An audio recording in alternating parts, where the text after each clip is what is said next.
Hey team, Russ Munisteri with My Computer Career. Welcome to the Cyber News. Ransomware attacks are as common as a morning cup of coffee. They are occurring often with horrific results for the victims and great wealth for the cyber attackers. How safe is the United States or any other country from such cyber crimes? Not very safe at all. Let's take a trip down ransomware memory lane.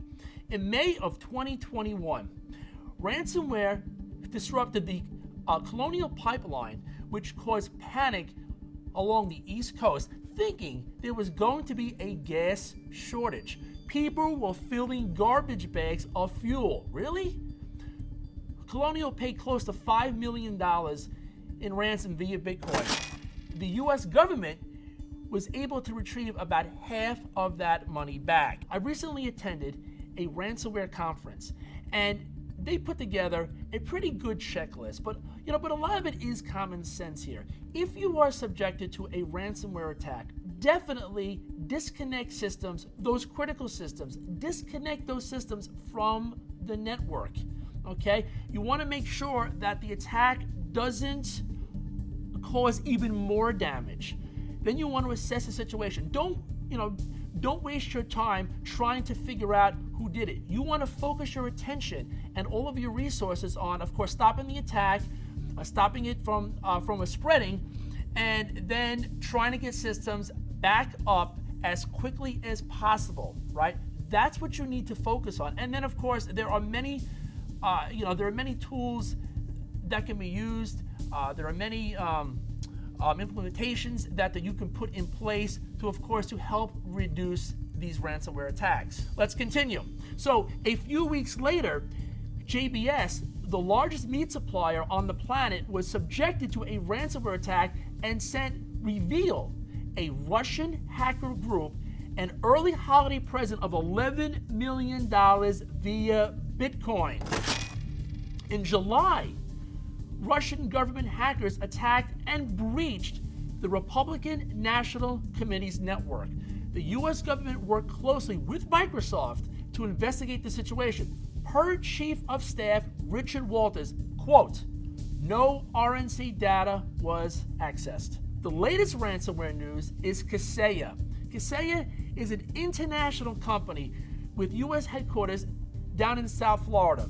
They are an IT management software company that provides solutions such as security, remote management, automation, and more.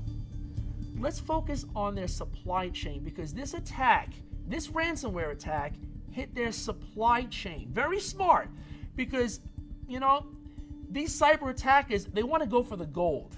And if they just attack one company, okay, they've achieved their goal. But if they go for the supply chain, not only are they getting that one company, but they're getting many more, right? So, Kaseya's Virtual System Administrator, their VSA platform, which focuses on remote monitoring and management, that's what was attacked. On July 2nd, 2021, cyber attackers carried out a supply chain attack on Kaseya's VSA platform, which affected multiple managed service providers and their clients. So you see what I'm talking about here? They got the supply chain, they got Kaseya, now they have the corporations that work with Kaseya and all of their clients. That is a lot of people. That is a lot of damage that has occurred there. Roughly between 800 to 1,500 businesses have been affected. This sounds very familiar now, doesn't it? Because I did a report on a SolarWinds ransomware attack not too long ago, and again, they went for the supply chain. At 2 p.m. Eastern Standard Time, Kaseya's CEO, Fred Vacola, put out a statement that said, quote, "A potential attack against a VSA that has been limited to a small number of on-premise customers." Vacola also stressed to customers to shut down their VSA servers. On July 4th, Independence Day, Kaseya stated that they were a, quote, "victim of a sophisticated cyber attack."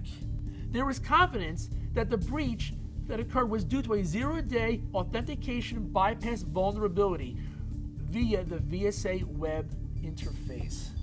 So who won the $70 million ransomware prize? Once again, the Reveal Ransomeware Group. The amount may have been reduced to about $40 or $50 million, but again, they made out like bandits here, right? Kaseya has since released a patch for the vulnerability and are in the recovery process. Of course, spammers are having a field day with this ransomware attack. So just be very careful if you are part of this situation down in South Florida, okay? Next to the news, Western Digital. In early 2021, security researchers have discovered vulnerabilities that allowed cyber attackers to add a backdoor to Western Digital's myCloud OS 3 operating system. I hold in my hands my Western Digital myCloud NAS server. I am no longer using this because of this, right?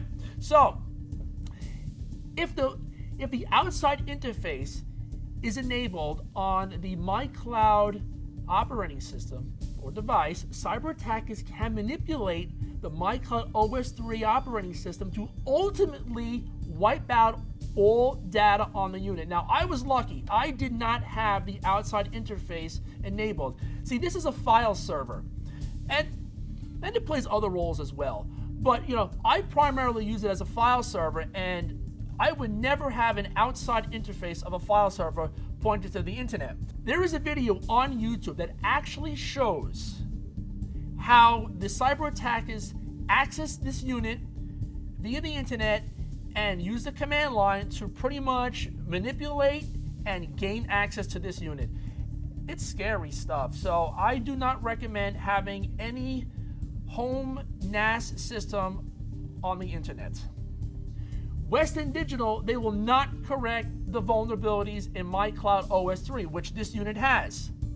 They had recommended to, of course, disconnect the unit, right, from the internet and upgrade to their new OS 5 operating system or purchase new equipment. Me personally, I decided to get away from Western Digital entirely. That is the latest in the news. Thanks for taking the time and hanging with me. Like and subscribe for more cyber news. Until next time, be safe, be cyber smart.